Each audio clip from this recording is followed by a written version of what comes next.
What is doctrine of alter ego?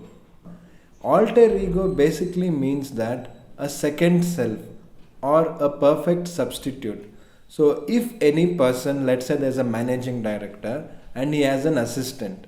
So whenever the assistant takes any decisions, it is usually said that it is the alter ego of the managing director. That is as if the managing director took the decision himself, or it is a personality of yours where it is like the two sides of the same coin. That is what we call as alter ego. So the concept of alter ego has been taken by one his lordship Viscount Haldane, where he has propounded this doctrine of alter ego. This doctrine of alter ego basically talks about liability of shareholders, directors, and officers of the company. When we say liability, the general rule is that there is a protection for the shareholders, directors for not being personally liable. However, in many instances, they might have committed certain offenses.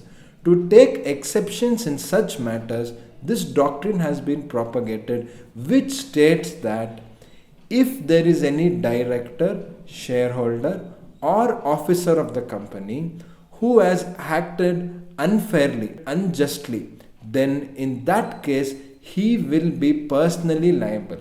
That is to say, if he has used the company as his alter ego just to do what he wants, in that case the director, the shareholder, or the officer will be made personally liable. So this was propagated by Justice Haldane to give a distinction from the concept of vicarious liability. So in certain matters where the court is not able to decide, or where the persons who are accused may escape, that time they can apply this doctrine of alter ego and make them personally liable.